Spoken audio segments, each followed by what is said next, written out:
The St. Clair Saints men's baseball team won their second national championship with a 3-2 victory over Fanshawe College last week in Durham. The win avenges a 2-1 loss to the Fanshawe Falcons in last year's national final and puts quite a stamp on the season for the Saints, who won the OCAA regular season title and the provincial playoff title as well. St. Clair's starting pitcher Taylor Pappen would shut the door with his 7th strikeout of the game to complete the game win. Pappen was given the championship top pitcher award in addition to being named to the All-Star team, while Saints third baseman Matt Bondi had 2 hits with 2 RBIs on way to winning the championship most valuable player award.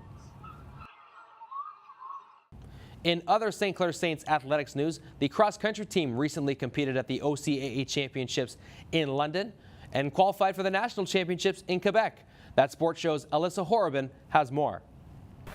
It was a cold and rainy weekend, but that didn't stop the St. Clair Saints cross country team from running in the OCAA provincial meet in London. 4 St. Clair runners made top team All-Ontario, and the men's team won the silver medal. First-year Tyler Jones took home a personal silver and was named Rookie of the Year. Jones may be the top runner for the men, but he speaks highly of his teammates. They've really improved a lot. Like, I went to school with Andre, like when I was in high school and stuff, and he's improved just majorly, like in the last 2 months or so. And then Gavin's also very good. The girls' team's good too. Cross-country coach Paul Boots has been with St. Clair for 3 years. He says the team chemistry this year is the best he has ever seen and believes that's why the team is doing well. I think they not only race for themselves when you have that team chemistry, I think they race for everybody. Synergy, call it what you wish. Firm believer in it. That's one of the main goals at the start of the year, was to create that team atmosphere. I mean, it is every year, but this year they really grabbed it. Both men's and women's teams qualified for nationals, which take place in Quebec on November 11th. Over 50 years ago, WMHA, or Windsor Minor Hockey Association, went through a big expansion, going from having players from 15 and 16-year-old, from 7-year-olds coming in, and a big part of that has been the effort of a group of board members, and one of those board members is Joe Bocchini.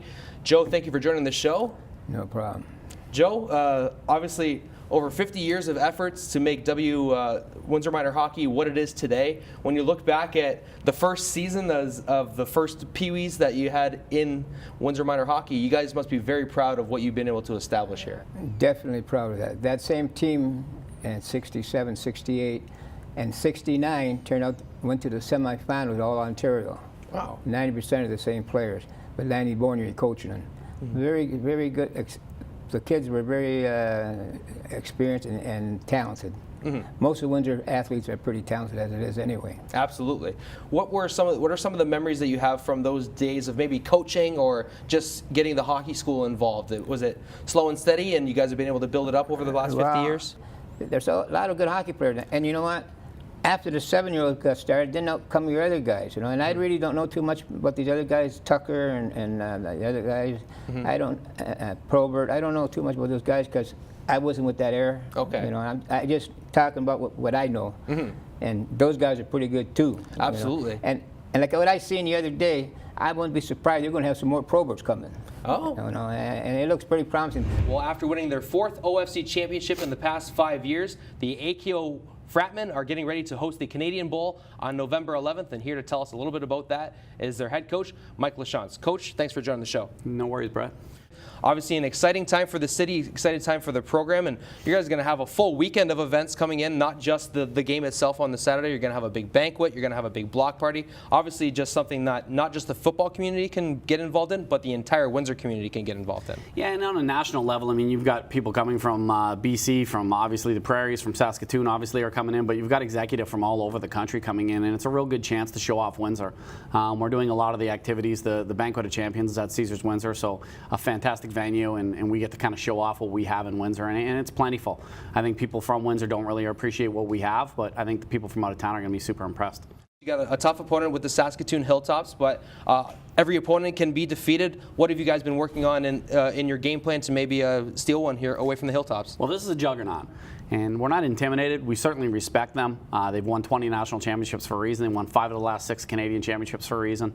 Their head coach is the only head coach in the CGFL longer at the helm than myself. Yeah. So again, very similar program-wise, but they are a juggernaut. We have our hands full. We got a tough road ahead, that's for sure. This week's In the Zone moment, brought to you by the Zone Bar and Grill at the corner of Crawford and Wyandotte, goes to the Vincent Massy Mustangs Cross Country team, who took home 3 medals from the OFSA Championships in Petawawa this past weekend. The Massy Mustangs took home the overall boys championship, the senior boys championship, and took bronze in the junior boys category.